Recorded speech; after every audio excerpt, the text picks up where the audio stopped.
So I'm going to introduce next a colleague, Dr. Hani Hassoun, who's on the myeloma service, not melanoma, myeloma service at Memorial Sloan Kettering Cancer Center, attending physician who also participates in the Alliance clinical trials and on NCCN task forces.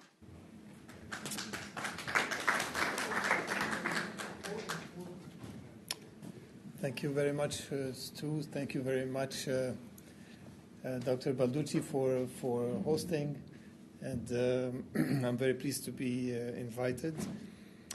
Also for the organizer who have done a great job. It's been a very enjoyable meeting so far. So I will be so far until this talk maybe. So what I'll be talking about is multiple myeloma. And I have divided this talk in 5 parts. The first one will be the comprehensive evaluation of patients suspected to have multiple myeloma. The second part will be the diagnostic classification, and the third part, the prognostic classification. This is mostly for people who are not too familiar with the disease, and I'll try to go a little bit fast on these parts. And then we'll talk about the management of the disease, and then the implication for the elderly. So in terms of the comprehensive evaluation, I don't want to spend too much time on the history and the routine laboratory. I just want to mention that for the assessment of the monoclonal gammopathy, we have currently 4 tests available to us. We have the quantitative immunoglobulin, so measuring the IgA, IgG, IgM. We have the serum protein electrophoresis, which is the only test that can quantify the abnormal immunoglobulin. No other test can do that. Because the quantitative immunoglobulin does not distinguish between normal and abnormal immunoglobulin. And then we have the immunofixation, which is a qualitative test that doesn't quantify the monoclonal gammopathy. And the most recent test that we have available is the serum free light chain, which measures basically the free light chain in the serum. This is for patients who have a myeloma that secretes only free light chain. We used to consider these patients as non-secretory in the past. Now, we also have what is important also in the urine testing is the monoclonal assessment of the monoclonal gammopathy. You have the total protein. However, this test does not distinguish between albumin that could be the result, for example, of toxicity to the kidneys by the light chain versus the monoclonal gammopathy. And this is why we do a urine protein electrophoresis, which measures the amount of free light chain that is secreted. And again, the immunofixation is a qualitative test to determine whether it's a free kappa or a free lambda Benz-Jones protein.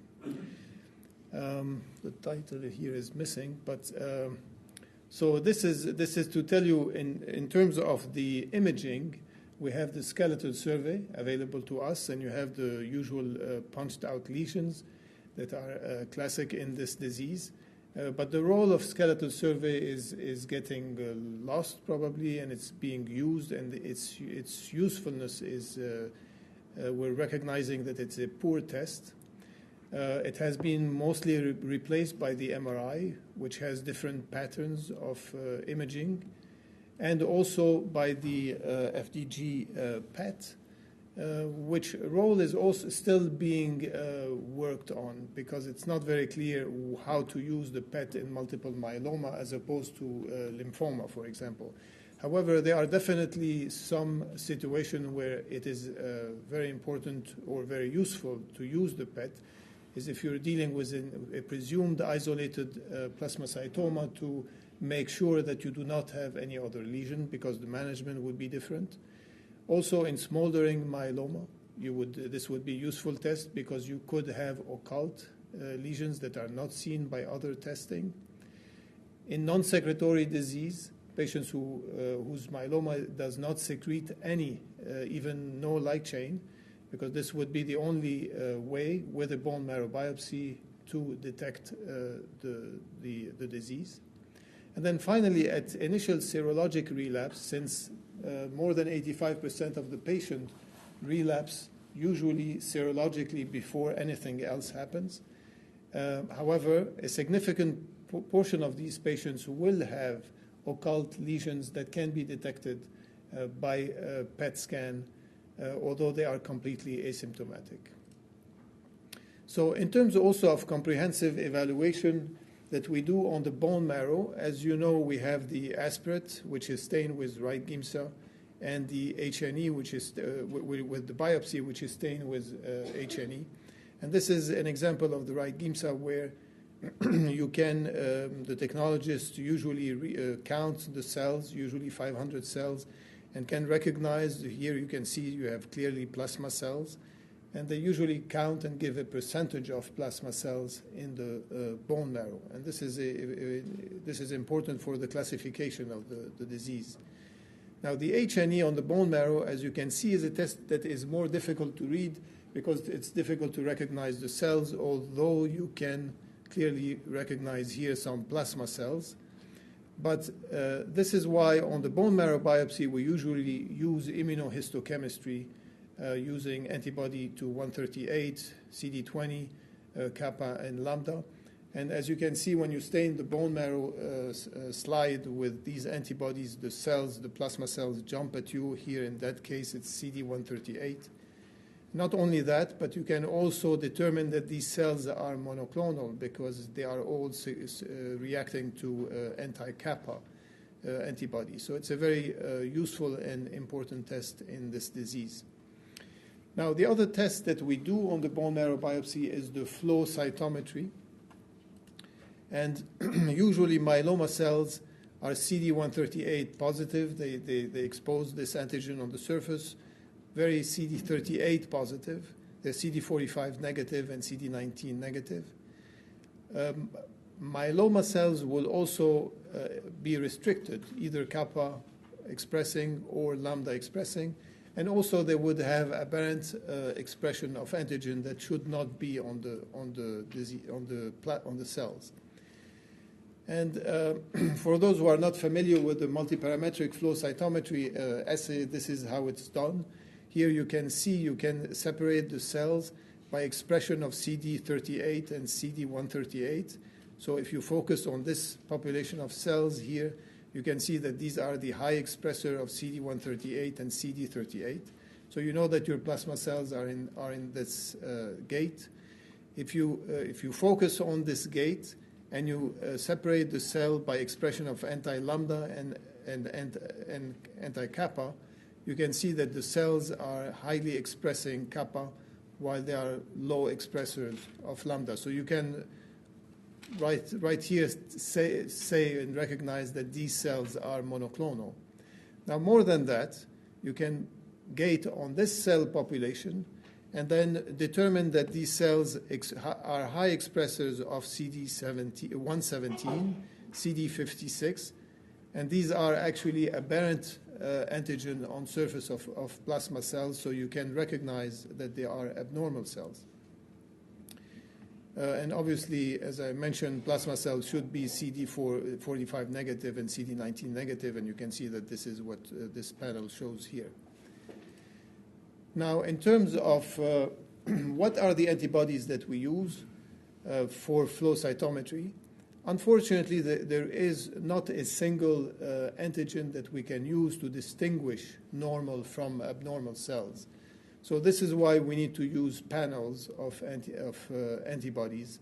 And usually the minimum is to at least show the expression of CD56, which is aberrant expression. But now that we have the capability of having multiparametric flow cytometry, we usually use an 8 or even 10 color flow cytometry to make the diagnosis. So what information can we get from flow cytometry? Well, first, making the diagnosis of multiple myeloma, as you can determine the percentage of plasma cells, and therefore you can say that the percentage is abnormal.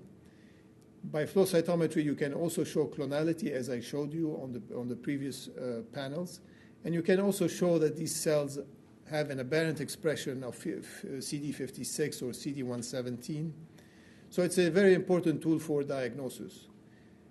In terms of prognostic utility, it has been used and has been published. There has been many publications on the use of the flow cytometry because some multiple myeloma cells express a combination of aberrant antigen that are associated with a poor prognosis.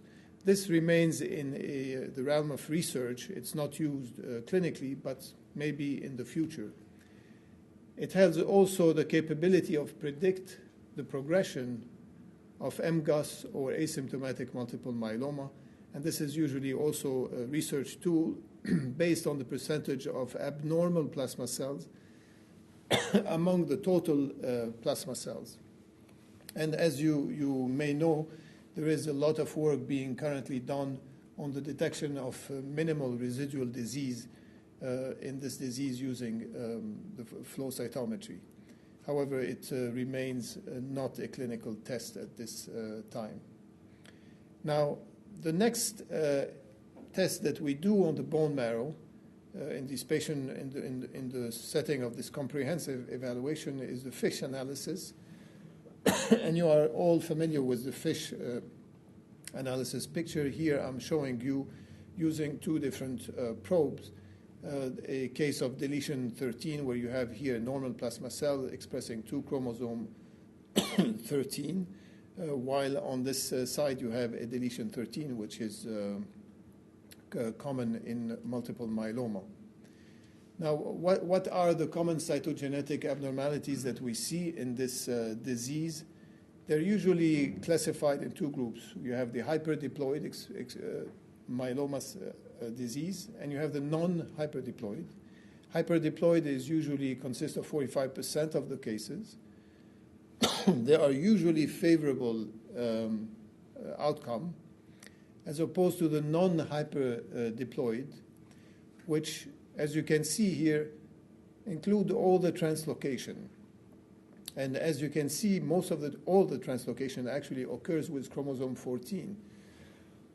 And this is because chromosome 14 contains the promoter of the heavy chain, which, when juxtaposed to a specific gene here, then drive the expression of the gene. And this is associated with more or less aggressive behavior depending. For example, translocation 414 is well known to be very aggressive, 1420 as well, and so forth. And then in terms of FISH analysis, we also have what's called the secondary genetic events. And we call them secondary because they usually occur in association with the one that I've showed you earlier. And this is deletion 13, deletion 17, 1q amplification, 1p deletion, deletion 12. These are all diseases that are associated with a very dire prognosis. Now, I will just mention the gene expression profiling. It's still probably a research test, although it is used in some centers, like in Arkansas. And for the principle, you basically purify the plasma cells from the patients, you extract the RNA, and you hybridize to cDNA arrays and determines what are the genes that are underexpressed versus the ones that are overexpressed. And from this expression of gene, you can derive a gene expression signature for every specific myeloma type that you are analyzing. And the Arkansas group has been able, using this method, and using only 17 genes, looking at underexpression or overexpression of these genes, to distinguish, to identify a population that has a very poor prognosis using this gene expression profiling with a very short event-free survival and overall survival. The French have replicated this same studies using 15 different genes, but it works as well. It also shows that you can identify a population that has a very poor prognosis. I will not mention the SNP arrays since very few centers do them. But as you know, I will just touch base on the next generation sequencing, which is coming, is actually here. But in multiple myeloma probably has been difficult to use so far since there are so many mutations that have been described. So basically at the completion of this workup, you should be able to tell the patient what is exactly the diagnosis. And also you should be able to tell the patient what is the prognosis of the disease. So this is the part 2 of this talk, the diagnostic classification. And the diagnostic classification has been established back in 2003 by the IMWG. It was recently updated in a publication that came out in 2014. Actually, it's still in electronic print. And it separates the different entities. And I will focus on those, MGUS, asymptomatic, and symptomatic myeloma. They all have in common the presence of a monoclonal gammopathy and a marrow plasmacytosis. Obviously, we have also the cases of solitary plasmacytoma. We have the cases of Poem syndrome, which I will not talk about, and we have systemic amyloidosis. But that gives you a clear understanding how we classify these diseases. And the precise definition of MGUS, which is monoclonal gammopathy of unknown significance, would be an M protein or a monoclonal protein as detected by SPEP less than 3 grams. The plasmacytosis has to be less than 10, and there should be no CRAB criteria, no end organ damage, that is referred to as CRAB. Referred to as CRAB because of no hypercalcemia, no renal insufficiency, no anemia, no bone lesions. And recently, in 2014, still not in print, the IMWG has also proposed the addition of these criteria as myeloma-defining events. So if you have a plasmacytosis above 60%, you would fall into the category of active myeloma. Same thing if you have a kappa to lambda ratio, free kappa to free lambda ratio, or vice versa, above 100, then you will qualify as an active myeloma needing treatment. And then also they added over 1 focal lesions by MRI, because without lytic lesions, because it has been shown to, the reason for the 3 criteria is because these patients have a very high risk of progressing to myeloma in the ensuing months. So in terms of smoldering multiple myeloma, the M protein also has to be above 3 grams, and or the plasmacytosis above 10%. And this is what distinguishes it from the MGUS category. However, they cannot have any CRAB criteria. And obviously, the symptomatic myeloma, the ones who need to be treated, they have an M protein, they have a plasmacytosis, and obviously they do have organ damage, to which we add the 3 criteria that I just mentioned to you. So these would be patients that have active myeloma or symptomatic myeloma who do need to be treated. So this is the distinction between the 3 entities in a table. Now, in terms of prognostic classification, once you have done all your comprehensive evaluation, what do you tell the patient? What's the prognosis of their disease?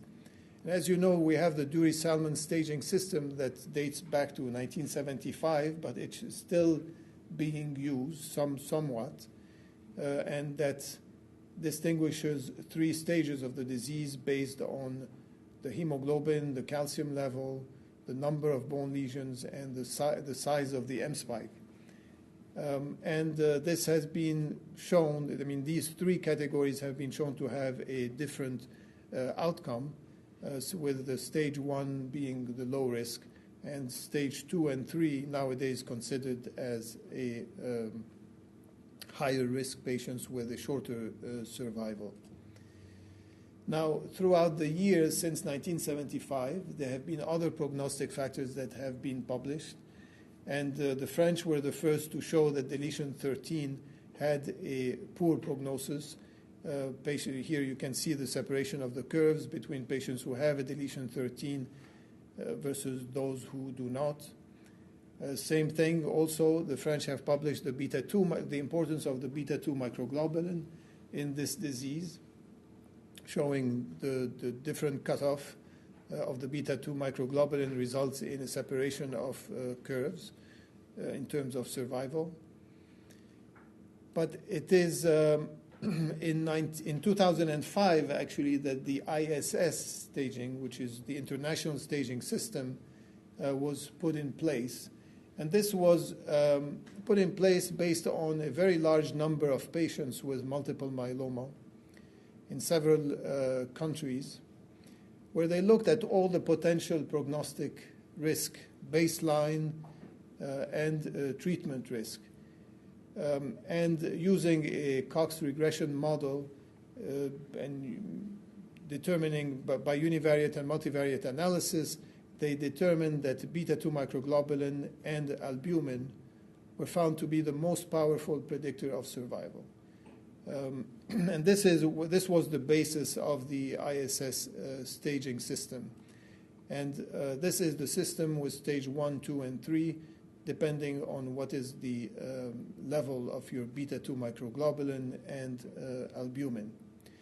And this, in the same article, this was the training cohort, this was the validation cohort, showing clearly that the three groups, 1, 2, and 3, have a completely different prognosis. So in terms of the summary of all the data that has been published would be in this table, and we'd like to separate them in tumor biology, tumor burden, and patient-related. And these are all the translocation or deletion that have been associated with, which have been determined to be prognostic.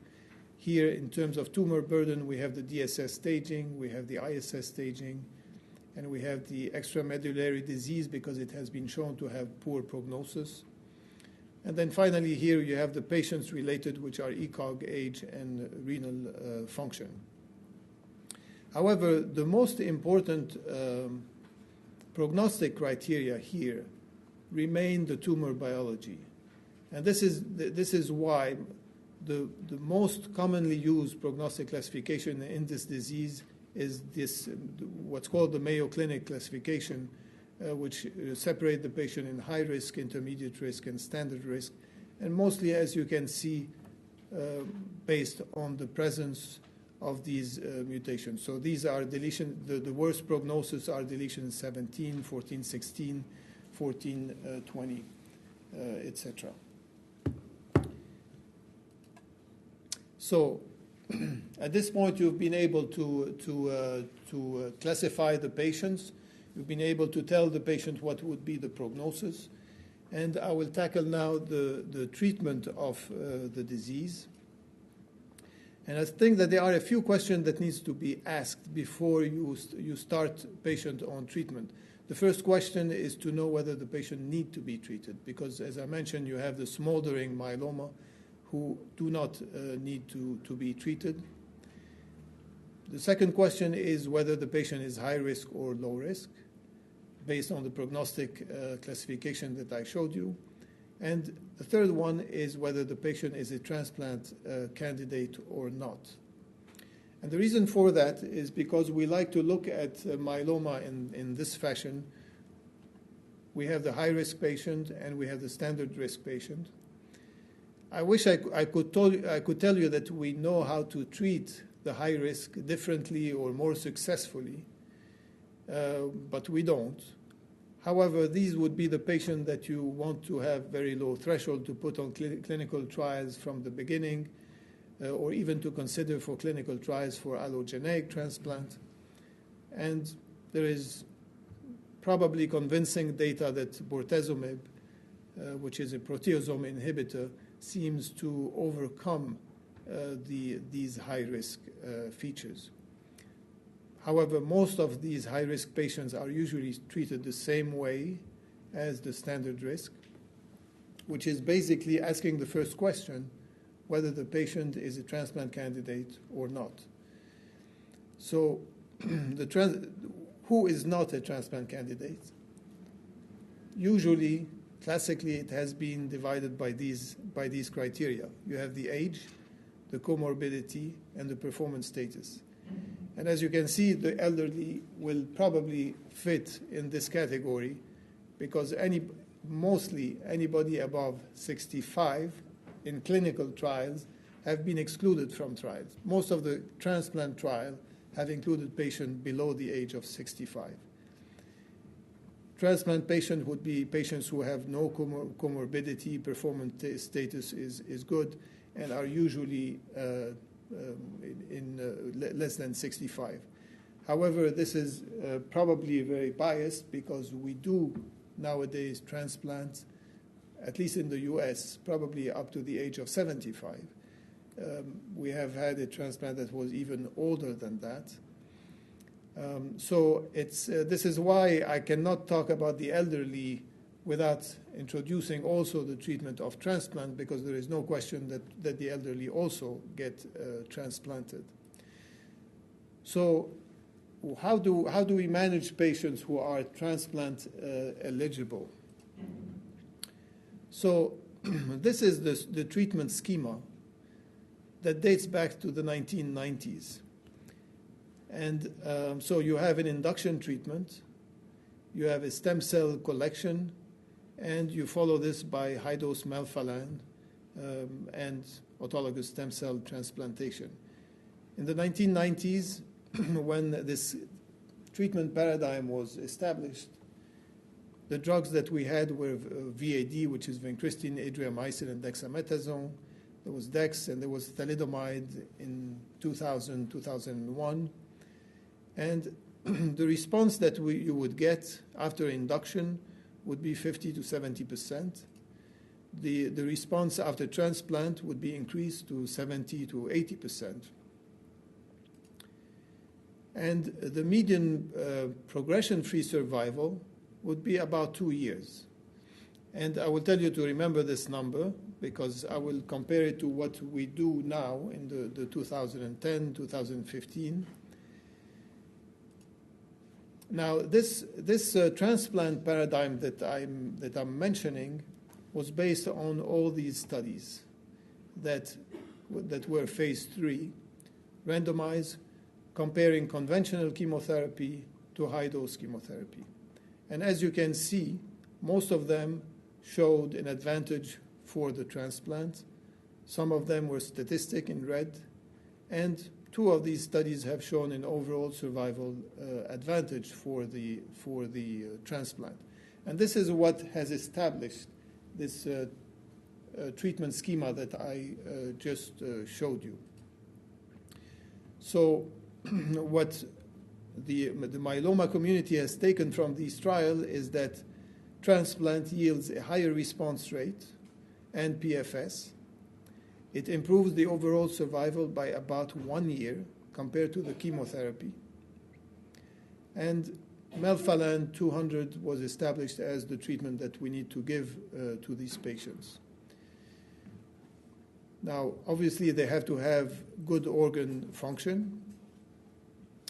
Advanced age and impaired renal function are themselves not contraindication, but most trials, if not all trials, have excluded patients who are above 65. Even the trials that are currently being done on transplant usually tend to exclude patients above 65. I didn't mention tandem transplant, which is basically doing back-to-back transplant. This is something that is being done less and less, but it has been studied, and it may be beneficial for patients who do not achieve a very good response after the first transplant. Now, there are definitely several controversial issues in this model of transplant. The first one is that in all these studies that I mentioned earlier, the patients who were not on the transplant arm were usually never transplanted. So basically, they had fewer options. And you may look at it and say that it's probably not fair to compare the overall survival in population who did not have the same amount of options. And then the other important thing is that these studies were performed in an era where we did not have all the drugs that we have now: thalidomide, lenalidomide, bortezomib, carfilzomib, now pomalidomide, etc. So there are several questions that are being asked nowadays: does the delayed transplant yield the same overall survival? Can we keep transplant for a later time?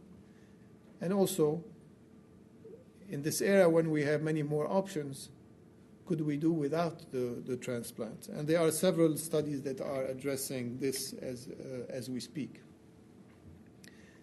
Now, what happened to the management of these patients in more recent era?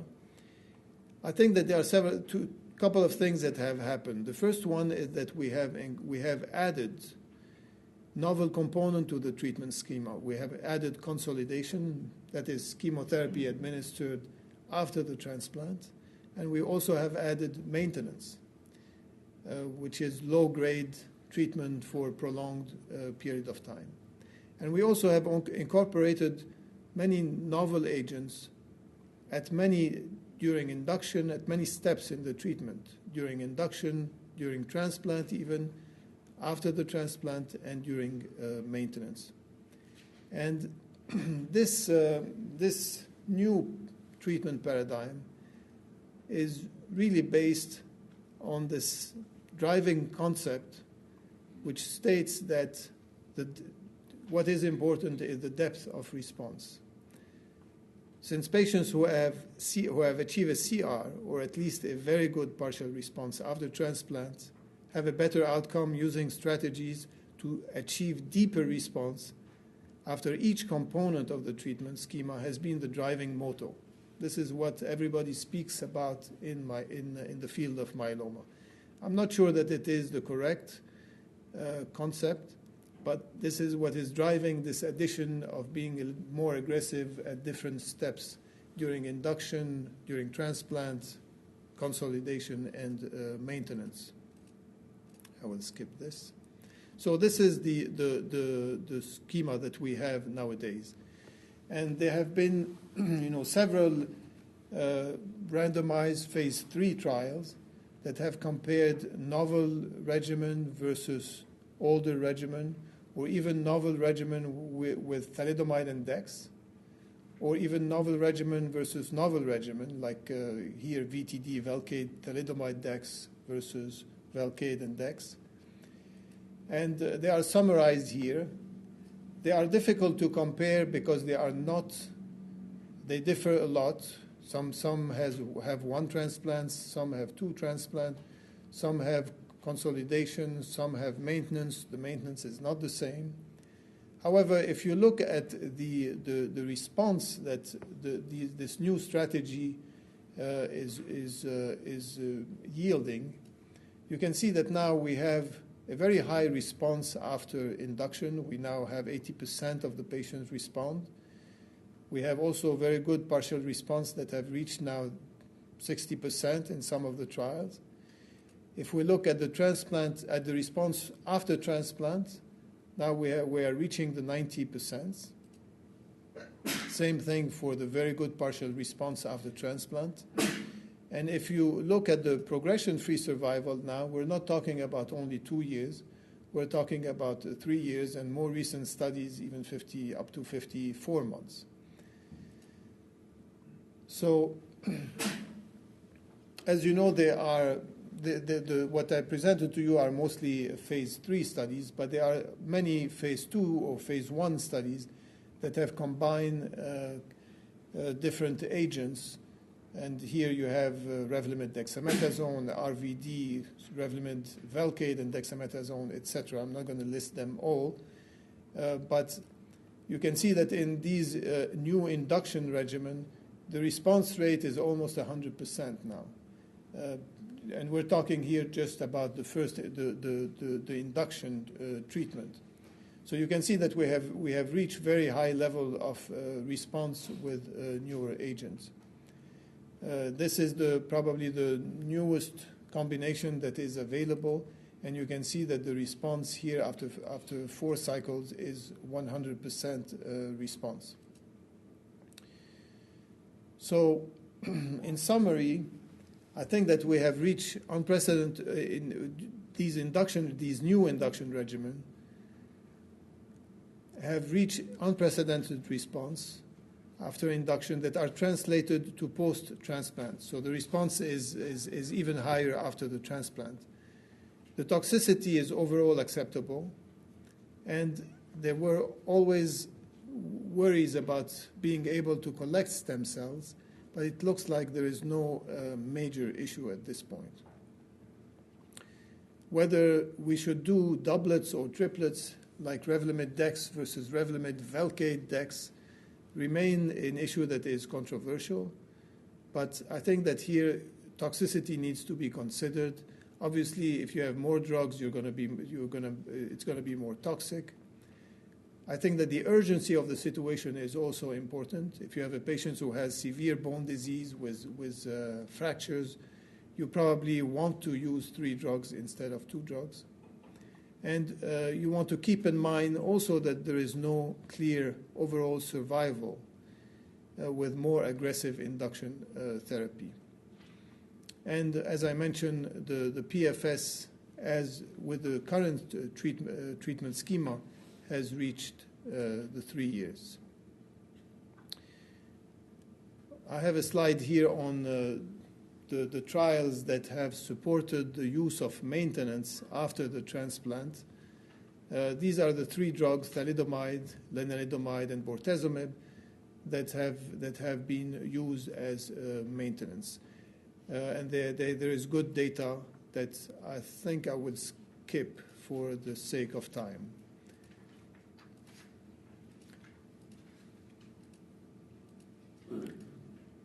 So this was the management of patients who were transplant candidates.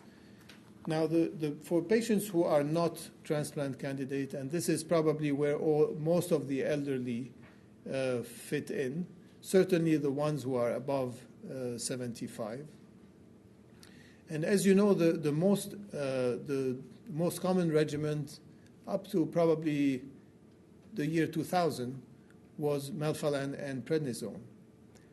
Since then, there have been several phase 3 trials that have shown that there is better than melphalan and prednisone with the introduction of new medications. And here are listed all the trials that have compared melphalan and prednisone to MPT. And you can see that all of them have shown a better response, better PFS with statistical significance and an overall significance. So I'm going to show you only the phase 3 trial that have been published. This is another important phase 3 trial that was recently, not too long ago, in 2008, published, showing the superiority of VMP, which is Velcade, melphalan and prednisone, versus melphalan and prednisone. And as you can see, this trial included mostly patients above the age of 65. Few patients were below the age of 65, but they were not transplant eligible. And 30% of these patients were above the age of 75. And this trial has shown the superiority of, in terms of overall survival of patients who received the VMP regimen compared to the MP regimen. Now, what is interesting in this trial is that if you focus on the patient who have received only MPV, and if you compare the patients who have high-risk disease cytogenetically versus those who have standard risk, you can see that there is no statistical difference between the 2 groups, implying that this regimen of VMP may overcome the bad cytogenetics or the poor risk factors. Same thing here for patients who have poor renal function versus those who have a good renal function. There is no statistical significance in terms of survival. When it comes to the age, you can see that the patients who are less than 75 versus those who are above 75 do have a difference, implying that despite the improvement of the overall survival, the age does remain a poor prognostic factor. Another important trial is the first trial, which has compared Revlimid dexamethasone versus Revlimid dexamethasone. This is Revlimid dexamethasone continuous versus 18-month versus MPT, the regimen that has been established in the previous slide that I showed you. And what this trial has shown is that the continuous Revlimid dexamethasone arm definitely has a better progression-free survival. It also has, compared to the MP arm, to the MPT arm, it also has an overall survival advantage.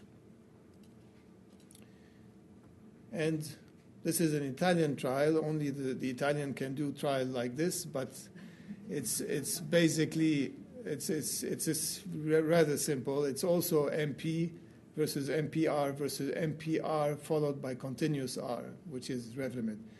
And same thing as the previous trial that I showed you. It looks like continuing the treatment with Revlimid has a better progression-free survival as well as a better overall survival.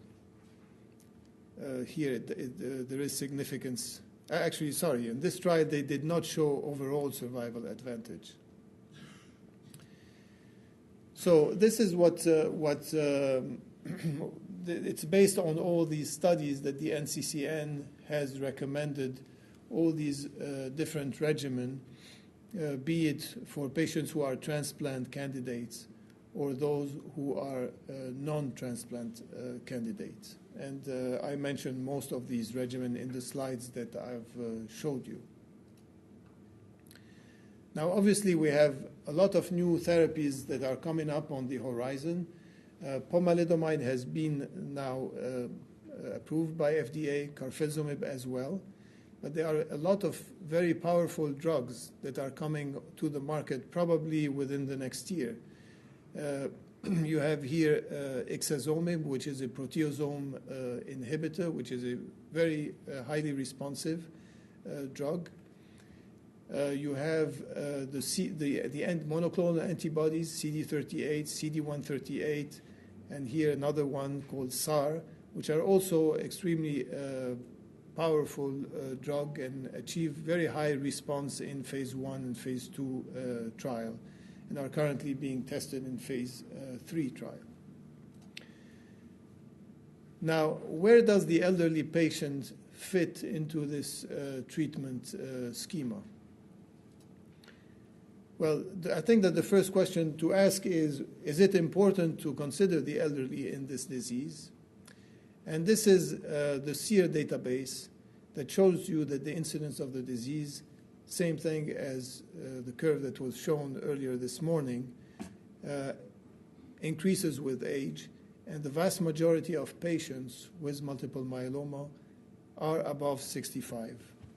And therefore, there is no question that it is important that we know how to treat these older patients well. And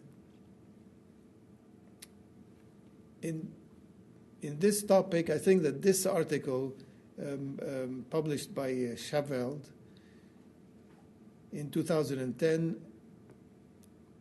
brings up quite interesting questions. The question is, do new treatment strategies developed in clinical trials translate into improved survival for the elderly patients?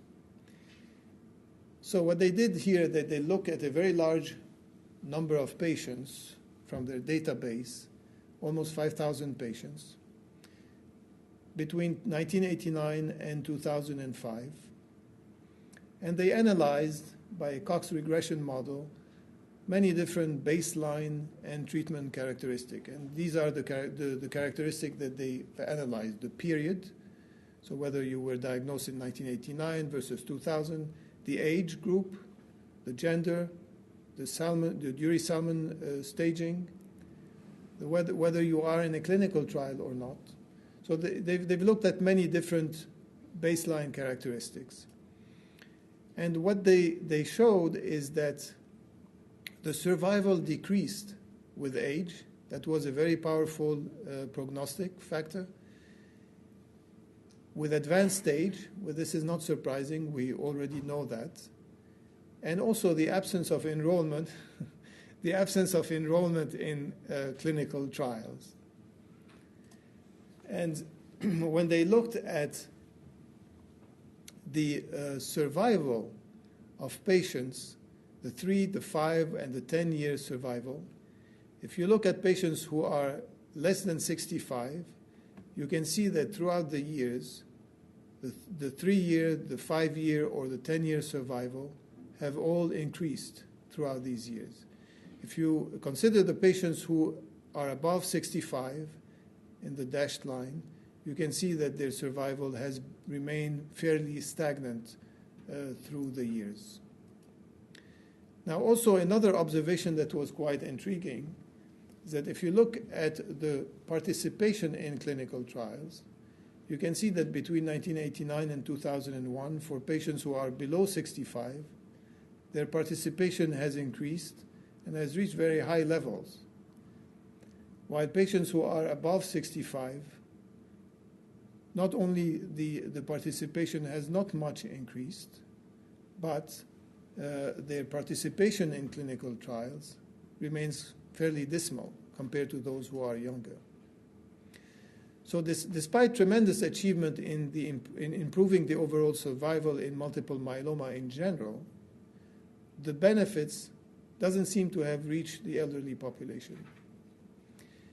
And probably we are lacking the knowledge that is necessary to transpose the benefit to the elderly population.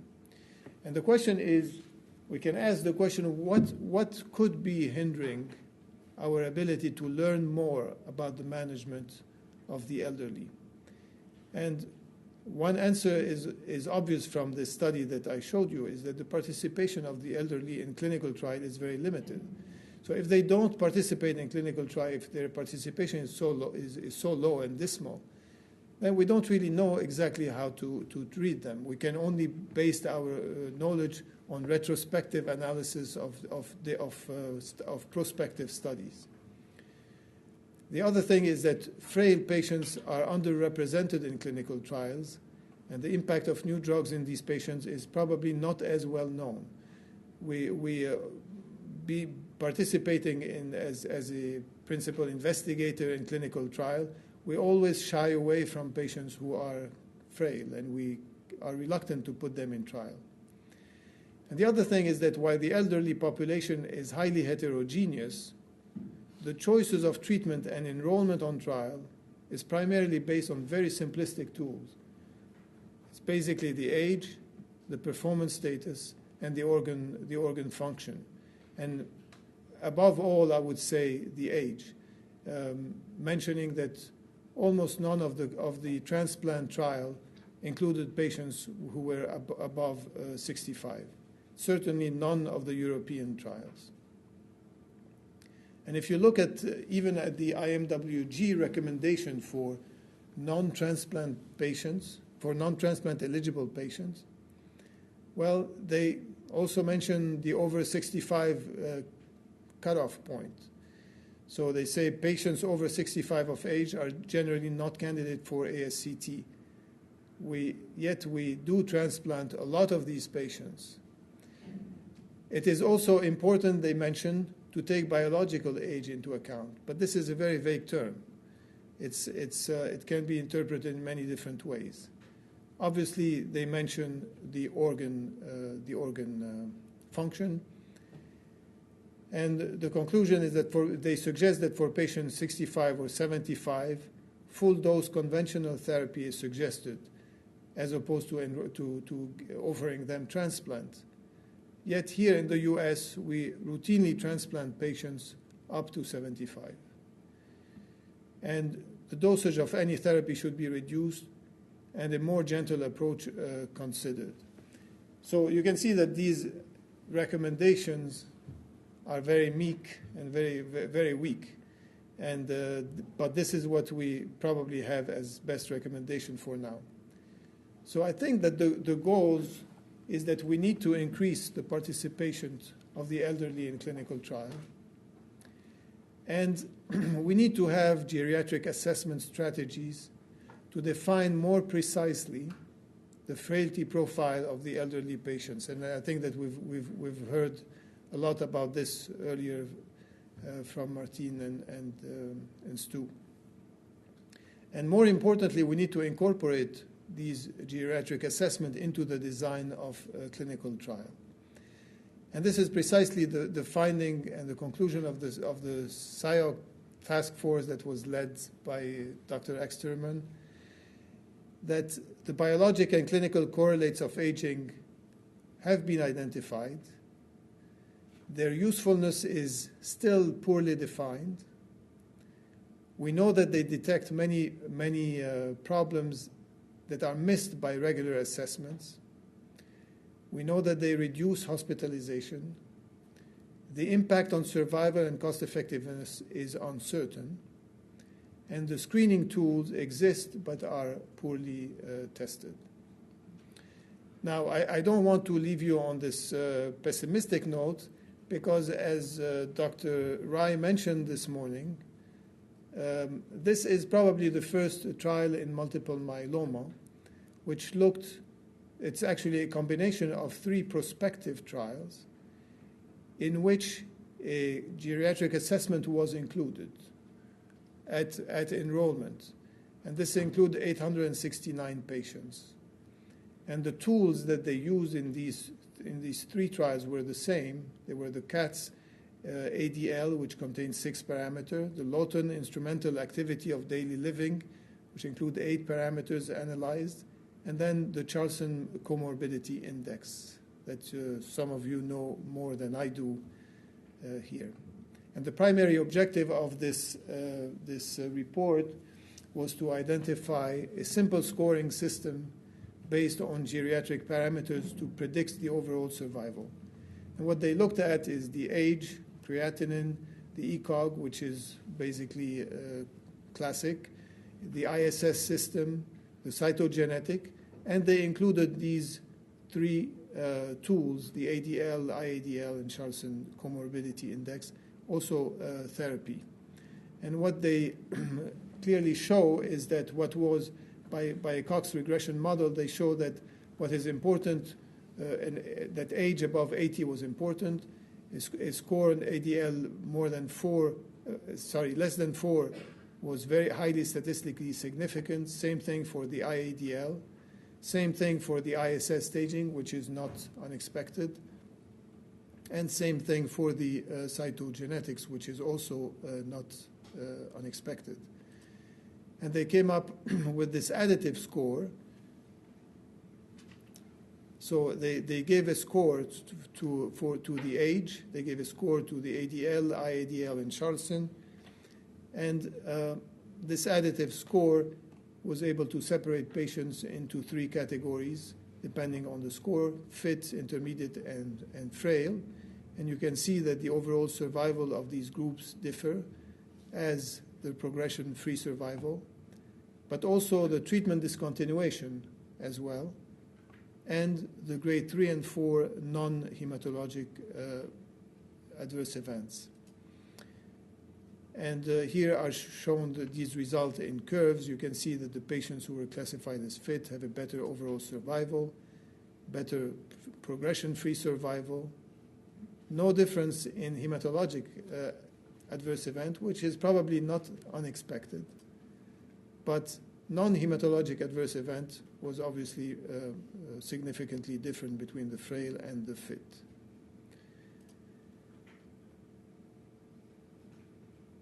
And this is the incidence of discontinuation of the comparing the frail and the fit. And I think I will stop here. I will acknowledge all my colleagues at Sloan Kettering, nursing staff, and the patients. Thank you for attention.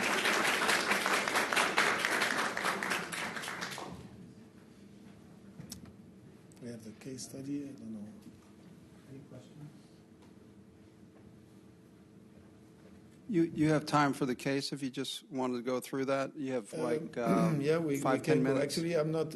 As you know, I don't know the case. Okay, that's not a problem. We can. I think we're scheduled for if anyone has questions. Yes, Dr. Rai. In the last Colombo proposal, the 80-year-old is by definition frail, no matter what the rest of his strengths are. Is it? That is a score too. So I don't disagree. I don't disagree, but they do give a point for less than 82. You have a point for being. But if you're 81, you're dead.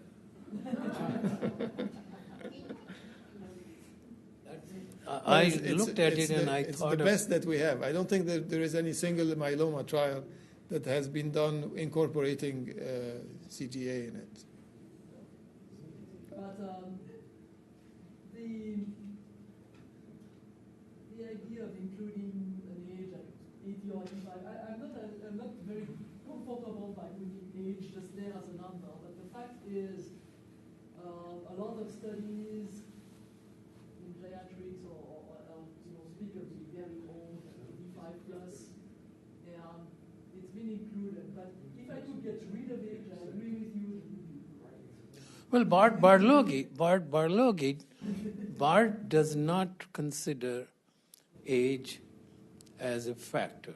He considers the totality of an individual presenting. And I think that makes... For transplants? Yes. But Bart Barloghi transplants everybody. No. The second point I have is you started off by including a consideration of allo transplant, but you did not mention it in your talk because auto is what we consider as part of routine, whether tandem or solitary. But you... the thing is that for allo transplant, I think that the age criteria is actually almost quite limiting. I don't think that at Memorial they would consider anybody for allo transplant beyond the age of 70 already. And above 65, you have to think really 10 times before you decide to... But do you recommend allo in any of your myeloma on a routine basis? We only recommend it on clinical trial. And we do have actually several clinical trials ongoing with allo transplant and allo and vaccination. Sergio is doing some. Yeah, Sergio and Gunter Kona, if you know him. For what I know, the practice about myeloma transplanters at Moffitt, we can refer patients regardless of age. They don't put a specific age limit. They probably don't go much beyond the mid-70s for the autologous transplant, and that's specifically for myeloma. They would not take even easily a mid-70s patients for other things than myeloma. Allogeneic transplant, we've had a few very healthy lower 70s patients undergoing allogenic transplant, but that's about that.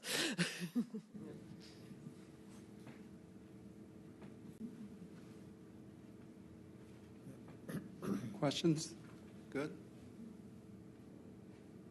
I think we're all set for the break now. Okay. If we wanted to just take like a 10-minute break, there's some food. You can bring it back in, bathroom break. But this will keep us on schedule, so I appreciate it. Thanks so much. Thank you very much. Thank you, Dr. Hussain. That was fantastic.